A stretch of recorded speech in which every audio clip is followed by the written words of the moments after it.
What's going on, YouTube? Welcome to WeSibs West Coast East Coast Siblings. Today we're talking episode 3 of Cursed. The episode is called Alone. So we're going to talk about the 3 biggest takeaways from the episode. So be sure to hit the subscribe button and click the bell so you don't miss as we cover every episode of the series. Let's get into it.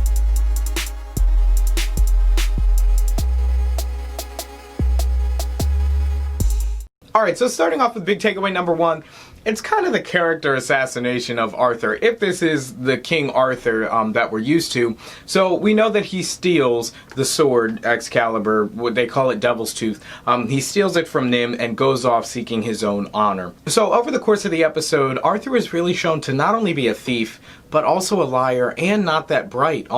Some traits of a villainous character even, if you were to really stretch it that far, as he tells his uncle that he acquires the sword in an honorable way from a girl that he saved, right? But then Boar comes and destroys that entire narrative, forcing Arthur to tell the truth. Father Cardin's Red Paladins now are in possession of the sword and Arthur is locked away. So all this for a tournament in which he was seeking sponsorship. It just doesn't make any sense. So I don't know how many of you King Arthur fans are really feeling about it. Many of you may not be King Arthur fans. It's just a new Netflix series. Maybe you're fans of Catherine Langford and that's the reason you're watching. But it kind of seems like they're taking a lot of liberties with King Arthur's character and just kind of the way that he handles situations and, you know, his character traits. Let me know down in the comments what you think about that. I'm not really on board with it. But from there, I'm going to move to big takeaway number 2, which is that Nim is discovering Father Cardin's Paladins, their plan to wipe out all Feykind, and they have a map that she ultimately ends up burning. And a lot of the episode just deals with her kind of sneaking around with the nuns, and as she's hiding among them, they kind of take her in as a refugee, and they're hiding her from the Paladins. But she gets exposed and ends up being on the run by none other than Arthur's sister, who he was separated from when his father died.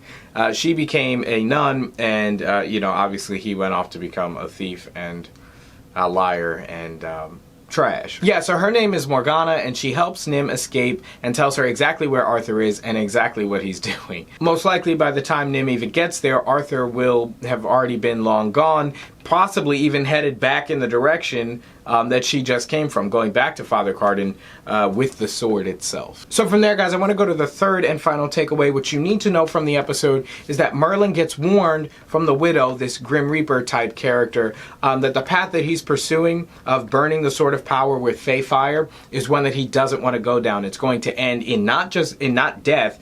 You know, they kind of allude to how long Merlin's been alive and he's really not afraid of death, but she says that this will lead to unimaginable agony and pain and suffering on his part.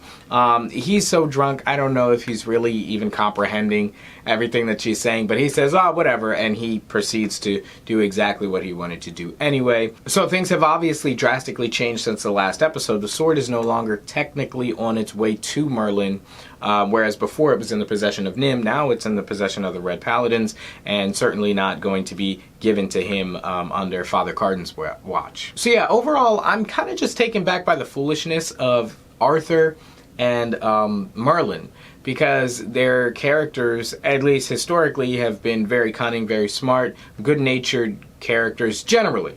Merlin has had some dodgy situations, but you know, they're going in a new direction, and that'll be cool. We'll see how the story pans out, but I hope that in establishing Nim as a new character and having her rise to a prominent position in the mythos, that they don't trash all the other characters or fundamentally change kind of what they're about, as they kind of have already done with Arthur. But yeah, those are my thoughts, and those are the 3 biggest takeaways you need to know from episode 3 of Curse. So let me know what you think of all of those and more down in the comments below. I'd love to chat it up with you guys as always. Also, guys, again, be sure to hit the subscribe button and click the bell so you don't miss a single episode. Also, always taking suggestions, so if there are new TV shows you want to see us cover, there's a lot of stuff coming up in the fall, let us know and we will get to it. Also, if you're feeling awesome, check out our sister channel, the La Quente Ledger.